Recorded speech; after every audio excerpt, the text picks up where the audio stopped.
Untuk informasi lebih lengkap dan berita terkait, jangan lupa klik link di deskripsi. Install juga aplikasi CNBC Indonesia di App Store maupun di Play Store dan please subscribe ya guys. Saatnya kami mengulas salah satu laporan utama pilihan kami hari ini yaitu keputusan pemerintah untuk membatalkan keberangkatan haji tahun ini. Berarti ini bukan kali pertama ya kembali pemerintah membatalkan keberangkatan haji selama pandemi ini ya.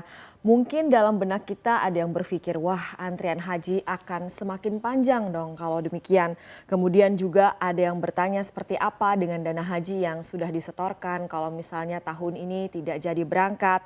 Ada apa sebenarnya di balik keputusan yang diambil oleh pemerintah ini? Langsung saja kita akan ulas bersama untuk Anda dalam Indonesia Batalkan Keberangkatan Haji berikut ini.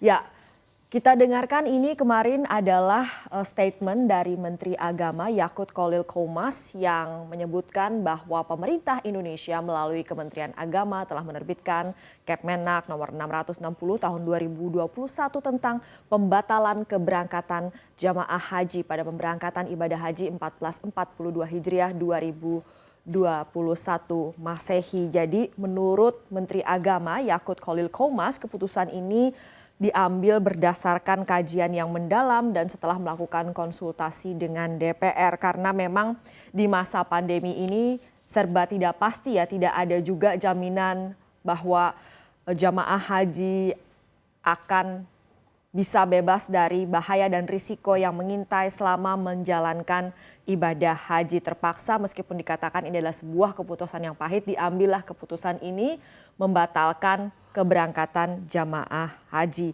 Nah, tim riset CNBC Indonesia menulis bahwa dengan pembatalan keberangkatan haji, ini berarti boleh dikatakan antrian haji di Indonesia akan semakin panjang. Kita tahu Indonesia adalah negara dengan penduduk muslim terbesar di dunia. Indonesia juga tercatat sebagai negara yang mengirimkan delegasi jamaah haji paling besar ke Tanah Suci atau setara dengan 12,3% dari seluruh jamaah haji di dunia. 12,3%-nya ini adalah jamaah haji Indonesia. Nah, data tahun 2019 yang lalu ini menyebutkan bahwa ada 221 ribu jamaah haji yang berangkat ke Tanah Suci. Nah, kalau kita asumsikan sudah 2 tahun kita terpaksa tidak bisa memberangkatkan haji ke Tanah Suci akibat pandemi. Boleh dikatakan kasarannya sekitar 400 ribu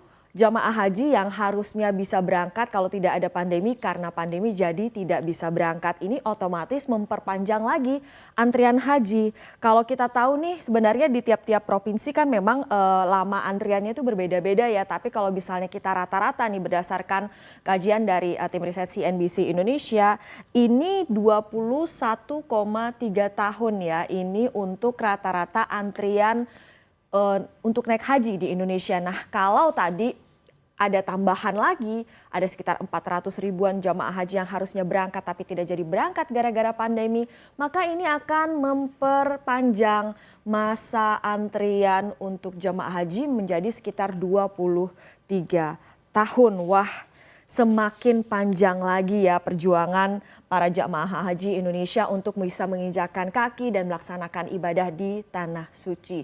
Kita lihat alasan Indonesia membatalkan keberangkatan haji untuk tahun ini. Ada sekian banyak poin dalam keputusan Menteri Agama, kami sarikan 3 diantaranya di sini. Yang pertama, kesehatan jamaah di tengah pandemi dan varian baru COVID-19. Jadi varian baru COVID ini yang menjadi salah satu perhatian dan juga pertimbangan dari pemerintah kita dan juga DPR tentunya. Kemudian Arab Saudi belum juga nih mengundang Indonesia untuk membahas penyelenggaraan haji. Padahal penyelenggaraan haji sudah kurang dari 2 bulan lagi. Tapi Indonesia nih tak kunjung diajak berbicara untuk membahas soal penyelenggaraan haji. Jadi waktunya mepet sekali ya kalau boleh dikatakan demikian. Kemudian Arab Saudi belum juga membuka akses penyelenggaraan haji 1442 Hijriah 2021. Sedangkan Indonesia ini butuh waktu cukup untuk persiapan, wajar ya karena jamaah haji kita itu jumlahnya yang paling besar di dunia begitu, tiap kali mengirimkan delegasi Indonesia, jadi butuh waktu persiapan lebih lama. Sementara untuk aksesnya sendiri ini berdasarkan ada ketentuannya dari pemerintah Arab Saudi, yaitu mereka yang sudah divaksin vaksin tertentu. Nanti kita akan lihat di slide selanjutnya. Nah, di tengah berita yang seperti ini mungkin Anda juga mendapatkan kabar kabur bahwa ini jamaah haji Indonesia ini tidak bisa diberangkatkan karena kita ada utang dengan pemerintah Arab Saudi. Wah, ini menurut Ketua Komisi 8 DPR RI ini adalah sebuah berita yang tidak benar, dan ini juga dibantah oleh Menteri Agama, juga dibantah oleh BPKH ya yang mengelola dana haji. Ini kita quote atau kita kutip salah satu pernyataan dari Ketua Komisi 8 DPR RI Yandri Susanto menyebutkan itu ternyata berita bohong, tidak benar sama sekali. Kami ulangi, tidak benar kalau ada pihak yang mengatakan keputusan membatalkan haji ini karena ada utang negara Indonesia kepada Saudi seperti pemondokan, catering dan lain-lain. Jadi berita ini tidak benar ya, bukan karena utang, tapi karena itu tadi masih masa pandemi dan juga ada ketentuan mengenai vaksinasi dari pemerintah Arab Saudi, sementara waktunya sendiri mepet sekali. Tapi ini dari tim riset CNBC Indonesia punya pertanyaan juga, kita akan bahas ya selanjutnya nih. Nah, ini dari pemerintahan Arab Saudi ini menyebutkan atau mengumumkan hanya ada 11 negara ini yang diizinkan masuk Arab Saudi, yaitu Amerika Serikat, Inggris, Irlandia, Italia, Jepang, Jerman, Prancis, Portugal, Swedia, Swiss, Uni Emirat Arab. Indonesia tidak ada, padahal Indonesia nih yang mengirimkan jemaah haji paling banyak ke Arab Saudi. Kenapa demikian? Nah, rupanya ada keputusan yang terkait dengan vaksinasi. Jamaah yang boleh masuk Arab Saudi harus telah disuntik dengan vaksin yang mendapat emergency use listing. Jadi izin penggunaan darurat ya.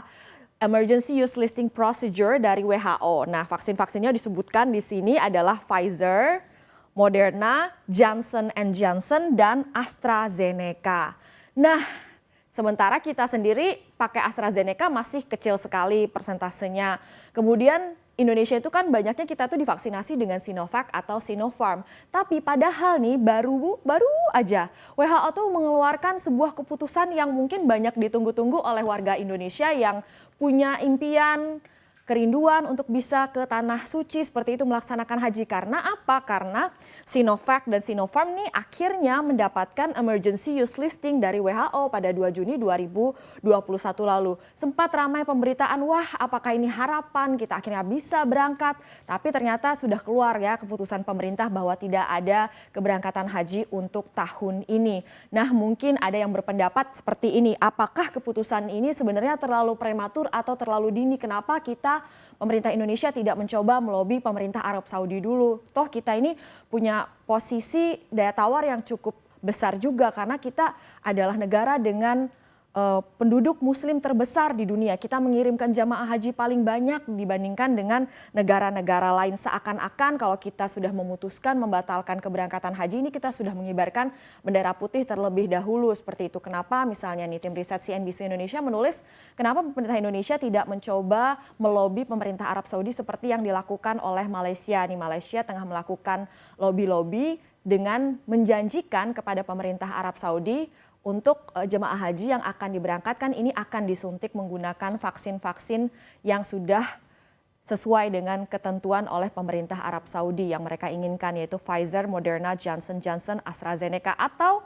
siapa tahu nih keputusan pemerintah Arab Saudi jadi berubah juga dengan WHO yang sudah memberikan emergency use listing procedure untuk Sinovac dan Sinopharm. Tapi sayangnya pemerintah Indonesia sudah duluan membuat keputusan membatalkan keberangkatan haji ya untuk tahun ini. Kemudian kita lihat selanjutnya, nah lalu bagaimana sih dengan nasib dana haji kalau memang keberangkatan hajinya itu dibatalkan untuk tahun ini seperti itu. Nah, dari Menteri Agama sudah mengeluarkan statement, Pak Yakut Khalil Qomas mengatakan dana haji sangat aman.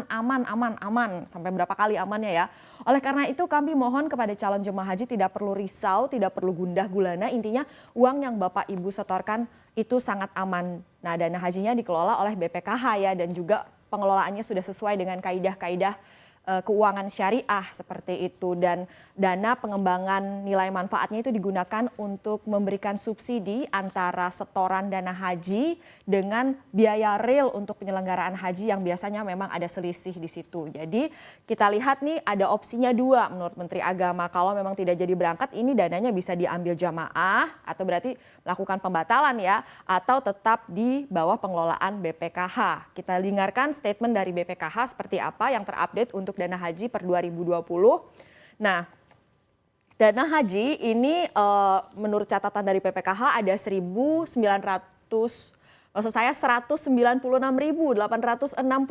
calon jemaah haji reguler yang sudah melakukan pelunasan. Nah, setoran lunas ini ditambah dengan setoran awal calon jemaah haji reguler, ini total dananya 7,05 triliun rupiah. Kemudian juga ada calon jamaah haji yang khusus ya, ini yang khusus ya.